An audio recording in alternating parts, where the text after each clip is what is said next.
Govandi democratic front एक political movement शुरू करने की शुरुआत है, जहां पर हम सोशल एक्टिविटीज़ कर रहे हैं। बहुत सारे हमारे एनजीओज़ यहाँ पर आए हुए थे और वो बहुत सोशल एक्टिविटीज़ में कई सालों से काम कर रहे हैं, लेकिन जो डेवलपमेंट होना चाहिए वो डेवलपमेंट वो करके नहीं दे पा रहे हैं। बिकॉज जो पॉलिटिकल होते हैं, पॉलिटिकल लीडर्स का जो स्थापना की गई थी देश के अंदर, वो एज अ सोशल एक्टिविस्ट की गई थी with the power and authority. लेकिन ये जो पॉलिटिकल लीडर्स हमारे यहाँ पर इस असेंबली में हैं, वो पावर एंड अथॉरिटी पाते ही वो सोशल जो उनका काम है, उनकी जो सोशल एक्टिविटी, वो भूल जाते हैं और उसके बाद पैसा बनाने में मस्त हो जाते हैं, जिस वजह से जनता त्रस्त है। जनता को इस सच्चाई से अवगत कराने के लिए गोवंडी डेमोक्रेटिक फ्रंट का स्थापना की गई है। क्या क्या काम रहेंगे इसके, जो पॉइंटर्स है वो क्या क्या रहेंगे? इसमें बहुत सारे काम है, लेकिन मैं आपको थोड़ा सा समराइज्ड वे में बता दूं कि गोवंडी डेमोक्रेटिक फ्रंट का सबसे पहला जो काम है वो लोगों के डेमोक्रेटिक राइट से जुड़ा हुआ है। सबसे पहले हम जाएंगे घर घर, देखेंगे कि कौन ऐसे लोग हैं जिनका वोटर आईडी कार्ड नहीं बना हुआ, या वोटर आईडी कार्ड बंद हो गया है, या उनको वोट देने से डिवार्ड कर दिया गया, उसके पीछे के कारण क्या थे।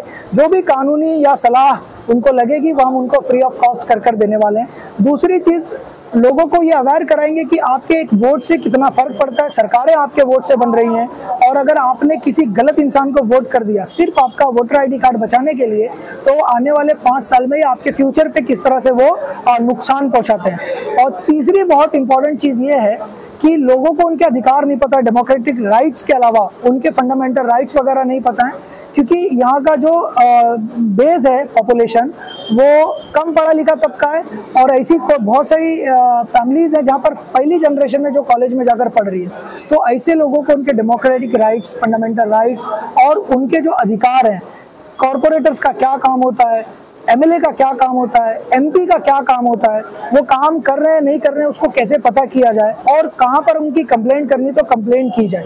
ये सारे जो अवेयरनेस प्रोग्राम्स हैं हम डोर टू डोर और प्लॉट टू प्लॉट, मोहल्ला टू मोहल्ला जाकर चलाने वाले हैं। कहीं ना कहीं इस प्रोग्राम, अगर आप ये समझ लें कि लॉन्च करने की तैयारी भी चल रही, तो इसमें कोई हर्ज नहीं होगा। हम तो ओपनली हैं, समाजवादी पार्टी से दुश्मनी नहीं है हमारी, या कोई उनसे नाराज़गी नहीं है, लेकिन हमारे जो 15 साल के एमएलए हैं वो अपने कार्यकाल में फेल्योर रहे हैं, हमें उनसे नाराज़गी है। और समाजवादी पार्टी कोई हमारे बीच से या जनता के बीच से कोई पढ़ा लिखा इंसान अगर दे तो हम उसको भी समर्थन देंगे। हमने तो प्लेटफॉर्म ओपन रखा है कि जितनी पॉलिटिकल पार्टीज़ हैं वो अच्छे कैंडिडेट्स, लिटरेट कैंडिडेट्स और लोकल कैंडिडेट्स दें, सुलझे हुए, जिनको एडमिनिस्ट्रेशन का नॉलेज हो, वैसे कैंडिडेट्स दो। वो चाहे समाजवादी पार्टी हो, या वो आम आदमी पार्टी हो, या एमआईएम पार्टी हो, कोई भी पार्टी हो, उससे हमें क्या फ़र्क पड़ता है। सी, हमारे फ्रंट में जो लोग काम कर रहे हैं वो ऑलरेडी सोशल एक्टिविस्ट हैं, जो फील्ड पर पहले से तैनात हैं। उसके अलावा इस फ्रंट में आपने एक बखूबी देखा होगा कि इसके अंदर लार्ज नंबर ऑफ टीचर्स आए थे, क्या नाम है, एडवोकेट्स आए हुए थे, जो सक्षम है अपना घर चलाने के लिए, और जो रेगुलरली समाज के लोगों के साथ मिलते जुलते रहते हैं। तो हमें, हमारा जो फ्रंट है, हमारे फ्रंट में जो लोग जुड़े हैं वो डायरेक्टली और इनडायरेक्टली समाज से कनेक्टेड हैं। तो यहाँ पैसों की ज़रूरत बहुत कम पड़ने वाली है, जो हम खुद आपस में कंट्रीब्यूट करके चला सकते हैं। कि आप लोग इस प्रोग्राम को आए, और आप लोगों के आने से हमारी हिम्मत और बढ़ गई है, क्योंकि हमारा जो मैसेज है, हमारा जो संदेश है, वो आप लोगों के ज़रिए हम कम लोगों तक पहुँच गए, आप लोगों के ज़रिए ज़्यादा लोगों तक जाएगा। हमारा मकसद सिर्फ ये है कि जो हमारे संवैधानिक अधिकार हैं, जो कहीं ना कहीं राजनीति से जुड़े हुए हैं, आम जनता जो यहाँ की है भोली भाली है, और बाहर के लोग आते हैं या नेता बनने के लिए लोग नेता बन जाते हैं, लेकिन जो उनके बुनियादी हुकूक होते हैं, जो संवैधानिक तौर पर हमको मिलना चाहिए, जनता को मिलना चाहिए, वो उनको प्रचार भी नहीं करते, उनको देते भी नहीं हैं। तो हम चाहते हैं कि जो उनका संवैधानिक अधिकार है, हमारा अवेयरनेस प्रोग्राम ही यही है कि जनता अवेयर हो जाए कि जो हमारे प्रतिनिधि हैं, जिनको हमने चुना है, उनसे अपना हक हम ले सके। उनसे अपना हक लेने के लिए जो हम उनको जागरूक कर रहे हैं, तो जागरूक हो जाए और उनसे अपना हक लें, और ताकि वो किसी को बेवकूफ़ ना बना सके। अच्छा, क्या मैं आपसे बताना चाहता हूं कि एमएलए पद के लिए बहुत से यहाँ पर ऐसे लोग हैं जो बहुत अच्छी तरीके से काबिलियत भी रखते हैं, पढ़े लिखे लोग भी, उनके अंदर जज्बा भी है, और सामाजिक काम भी करते हैं, और लोगों में अवेयरनेस भी फैलाते हैं। लेकिन कहीं ना कहीं, जैसे कि अभी हमारे अतिक सर ने बताया, कि लोगों के अंदर ये भावना डाल दी गई है कि चुनाव बिना पैसे से नहीं लड़ा जाता। तो हमारा मकसद ही यही है, हमें बताना कि समाज सेवा या किसी की खिदमत करने के लिए पैसे की जरूरत नहीं है। जिस्मानी आप खड़े हो जाते हैं, आपके जहन की सोच की जरूरत है। आप अगर सोच रखते हैं खिदमत की तो आप बिना पैसे की भी खिदमत कर सकते हैं। मैं ये चाहूंगा कि चुनाव लड़ना मेरा मकसद नहीं, लेकिन अगर यहाँ की जनता अगर चाहती है और मुझ में बदलाव वो देखती है कि मैं ये जनता के लिए कुछ कर सकता हूँ, गोंडी में बदलाव ला सकता हूँ, अगर जनता ही वो प्रेशराइज करती है, दबाव बनाती है, तो शायद मैं उनकी कोशिश के लिए काम करूंगा।